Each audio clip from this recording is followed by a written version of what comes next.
Orang tuh harus sadar bahwa ketika ada sebuah hadiah yang bukan hubungan keperdataan, itu kalau bagi pejabat memang berpotensi untuk menjadi suap. Apakah kepada keluarganya, apa bukan? Kan gitu. Kalau enggak ada apa-apa kok ngasih gitu. Kalau ada apa-apa, dua kemungkinan. Satu nyogok, itu udah pidana. Atau satu keperdataan. Kalau tidak nyogok dan tidak keperdataan, itu gratifikasi namanya. Itu harus lapor. Gitu ya. Kritik tajam yang mengarah pada gratifikasi juga menyasar Mahfud MD yang pernah menggunakan jet pribadi ketika masih menjabat sebagai penyelenggara negara. Terutama kritik tersebut berasal dari pendukung dinasti Mulyono yang saat ini berisik dan sedang berjuang dalam menghadapi gempuran publik akibat politik ekstrim yang dilakukan Jokowi selama menjabat sebagai presiden. Mahfud MD menjelaskan bahwa selama menjadi pejabat negara, ia sering menerima pemberian dari orang lain. Bahkan Mahfud MD pernah diundang menjadi khotib dan terbang menuju Makassar menggunakan jet pribadi milik Yusuf Kala. Selain itu, Mahfud sering menjadi khotib Jumat di beberapa masjid dengan honor yang cukup besar. Saya kan dikritik gini, Pak Mahfud itu naik jet, ya kan? Private jetnya Pak JK. Private jetnya Pak JK. Ya. Saya itu diundang oleh takmir masjid Al-Markas Al-Islami di Makassar. Untuk khutbah. Saya sering khutbah di sana sering. Tetapi pernah suatu kali khutbah saya diajak berangkat oleh Pak JK. Tidak perlu beli tiket, tidak perlu dikirimi tiket. Saya mau ke sana, yuk satu pesawat. Kok ikut Pak JK?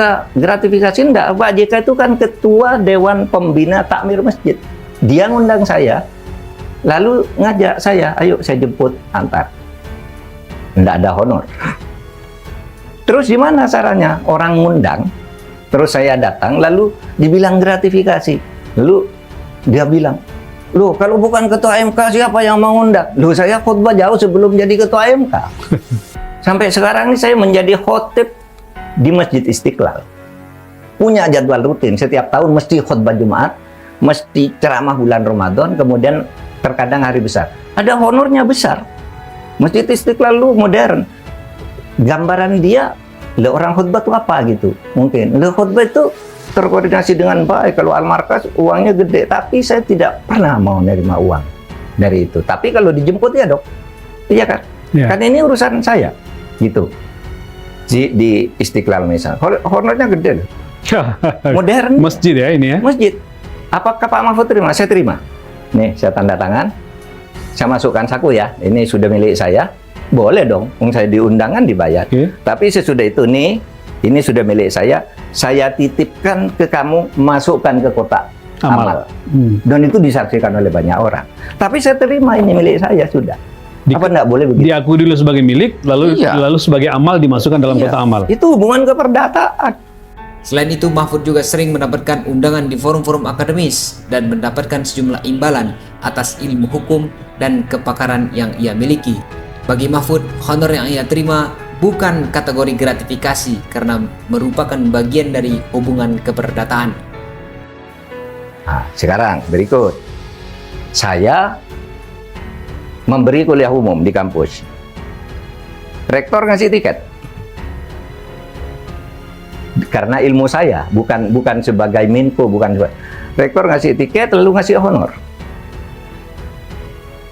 Saya nguji S3 di kampus, misalnya nguji Saldi dulu di UGM, Senal Arvin Mohtar di UGM. Saya datang dikasih honor. Nggak boleh.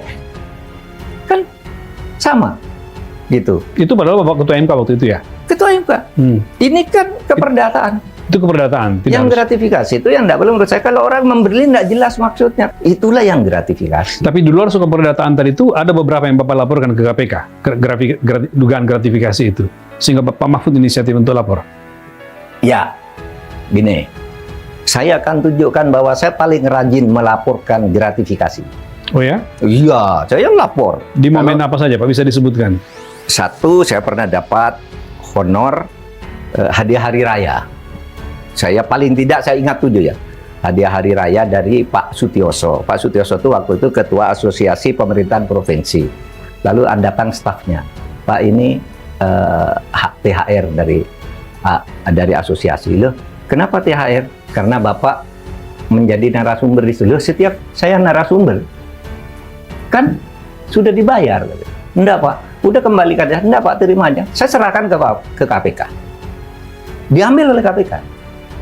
Saya kira saya orang pertama yang menyerahkan honor ke KPK, karena sesudah saya nyerahkan itu seminggu, terus pimpinan KPK bilang, para pejabat ini tidak ada yang sadar ya untuk melaporkan gratifikasi. Sampai sekarang hanya satu yang melapor, berarti saya. Oh ya? Iya waktu itu. Saya merasa saya orang pertama yang paling sadar gratifikasi. Sesudah itu baru banyak. Ya. Yang kedua, saya pada tahun 2010 ketua FK terpilih menjadi tokoh pembaharu dari Koran Republika. Ya, setiap tahun ada mereka itu ya. Apa? Saya diberi trofi tokoh pembaru, lalu diberi uang puluhan juta.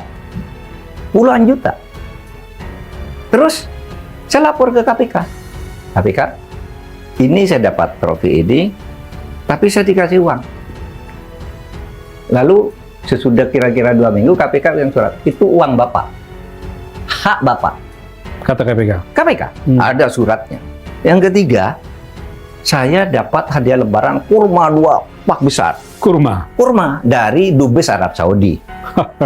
Dia Dubes Arab Saudi. Saya antar ke KPK nih. Saya dapat kurma. Saya ketua MK nih. Enak dimakan rame-rame itu. Habis itu KPK-nya nyurati, Pak, kalau begini dimakan aja, dibagi katanya. Iya, makanya. Lah aturannya kan kalau diberi dan Laporkan. ini nilainya mahal lah ini. Iya. Karena dari Saudi dan yang bagus. Udah Pak, dibagi aja ke karyawan Anda. Bagi sini, kalau di sini letakkan di mana katanya. Nah, sejak itu lalu KPK kirim surat edaran. Kalau ada THR hadiah parcel lebaran yang sifatnya makanan, nggak usah lapor ke KPK, bagi aja. Oh begitu. Itu karena saya melapor. Oh ya.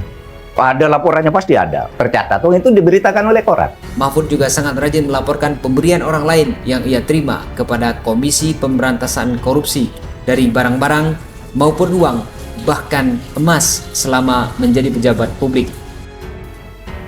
Yang ketiga, Yang keempat.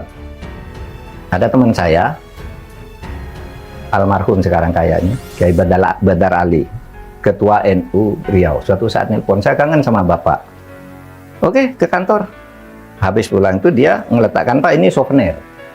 Karena bilang souvenir, sudah Pak, saya kira kan gantungan kunci apa gitu. Habis itu dia pulang. Saya buka, loh, emas. Ada tanda belinya itu. Baru beli emas. Loh, saya serahkan ke KPK. Ini Pak, saya dapat uang. Dipanggil orangnya nangis-nangis. Loh Pak, saya ini nggak nyugot, nggak apa nih. Saya kangen sama Pak Mahfud. Nangis dia. Saya ngasih ini nggak nyugot, nggak ada urusan. Tapi oleh KPK dirapas. Ambil. Saya bilang. Ambil. Tapi orangnya akhirnya bermasalah dengan KPK? Dilepas, enggak punya maksud dia, enggak punya urusan, hanya kangen dulu kalau saya kampanye PKB itu, dia nemeni saya sampai ke pelosok-pelosok itu. Gitu. Tapi dia dipanggil ketakutan. Waduh, kasihan. Saya tidak tahu kalau akan dipanggil oleh KPK. Kenapa nggak tahu? Dipanggil orangnya. Dia diberita, nangis dia. Di telepon itu. Tapi saya kembalikan. Iya. Kalau tidak salah lalu dilelang oleh KPK menjadi berapa puluh juta gitu, atau berapa belas juta gitu. Ada muat di koran nih dari Pak Mahfud itu. Waktu saya ketua MK, mantu kan? Iya. Mantu kan banyak orang ngasih duit tuh. Saya catat satu-satu. Nih. Kado-kado masing-masing ya? Kado uang. Saya serahkan KPK. Pak, ini ada orang ngasih uang nih. Saya bilang. Oh, ini hak Bapak, yang ini kelebihan nih. Milik negara, karena lebih. Jadi sampai satu-satu diteliti oleh KPK? Iya, diteliti. Ini hak Bapak. Lalu dipotong. 160 juta kembalikan ke KPK. Ambil. Kembali. Padahal itu orang datang ngasih salaman kata, saya lapor. Ya kan? Itu waktu saya mantu ketua KPK. Waktu saya ketua FK. Bahkan semasa menjabat sebagai Menko Polhukam, Mahfud MD juga mendapatkan tes branded yang ditujukan untuk istrinya. Namun, Mahfud MD justru melaporkan pemberian tersebut kepada Komisi Pemberantasan Korupsi. Sesudah saya ketua Menko Polhukam. Udah 7 nih, ini yang ke-7 nih? Atau berarti lebih ya? Kalau begitu masih banyak. Gitu ya? Ini kan belum sampai. Waktu Menko apa Pak? Waktu Menko Polhukam? Waktu Menko Polhukam, seorang staf saya datang dari Perancis. Ngasih tas oleh-oleh untuk ibu. Dari Perancis, tas untuk ibu. Wah, terus saya bilang, "Mah, ini ada oleh-oleh ini enggak boleh diterima." So, bapak sampaikan ke ibu dulu? Iya. Ini apa? Wah, ini mahal nih, puluhan juta. Saya bilang, wah, aku ngapain pakai puluhan juta? Wong tasku 300.000. Kata ibu. Kata ibu, tas saya tuh kelas Tanah Abang dan kelas Tanggulangin, kata dia. Ngapain saya pakai tas gitu? Iya, iya. Udah, kembalikan KPK. Diambil oleh KPK. Tas Anda diambil oleh KPK. KPK menilainya pada waktu itu harganya 17 juta. Ambil sampai sekarang. Itu Tanpa sepengetahuan orang yang memberikan itu ya? tahu akhirnya. Tahu akhirnya? Karena setiap bepergian mau oleh-oleh diberitahu oleh CP saya. Pak Mahfud, kalau kamu ngasih nanti dikasih ke KPK. Akhirnya dia minta maaf juga. Oh, oke. Iya, minta maaf. Karena nggak ada maksud maksudnya, Pak. Cuma Nggak ada maksud, penghormatan iya. ke Bapak. Penghormatan ke saya. Kira-kira ke harga tas yang cocok untuk ibu yang ini. Gitu. Pernah Bapak diberitakan juga oleh media, Bapak dapat lukisan Jajwa kalau nggak salah itu. Itu muncul di media tuh, saya ingat tuh. Pak Mahfud, kami kagum kepada Bapak. Penegak hukum yang kami hormati, kami punya lukisan tentang keadilan. Bagus Mas lukisan. Betul. Saya baca Pak, ada beritanya. Iya. Saya suruh kirim ke KPK, saya ingin punya lukisan ini, saya bilang, diberi orang. Terus kata KPK, enggak, ini bernilai uang. Diambil, ambil aja. Meskipun saya sampai sekarang belum cerita sama Orang yang memberikan itu. orang yang memberi, itu disita KPK. Ya. Karena itu bernilai uang. Jadi berita Pak, itu jadi berita waktu itu. Karena KPK bicara ke publik. Lalu ke sudah media. itu ada 5 lukisan bagus-bagus. Teman saya dari Medan bawa, ini Pak. Harganya 4,5 juta Pak, dia bawa 5. 5 dengan yang tadi itu. Saya kirim ke KPK.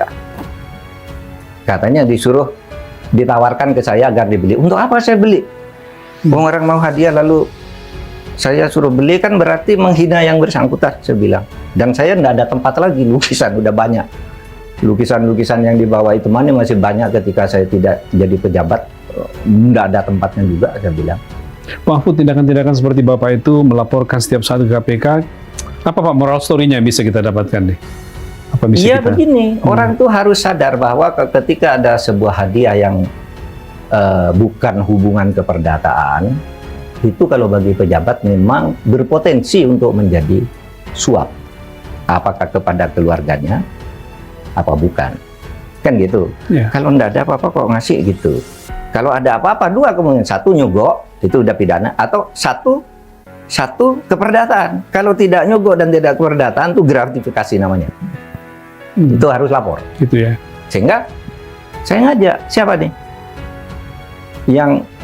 yang sudah pernah melaporkan gratifikasi, ya ini teman-teman aktivis ini, Ya. yang pernah jadi komisaris di BUMN, lapor nggak begitu? Saya lapor.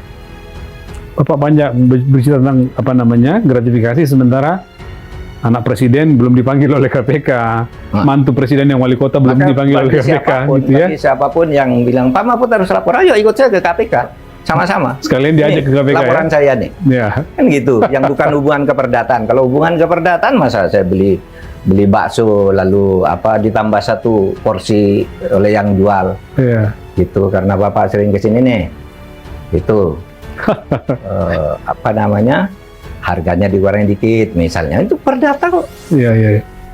Mahfud juga menantang para pengkritiknya agar mengecek langsung kepada Komisi Pemberantasan Korupsi mengenai laporan pemberian yang selama ini telah ia lakukan. Jangan lupa tulis komentar Anda di bawah dan subscribe channel Modernist News untuk mencerdaskan kehidupan bangsa.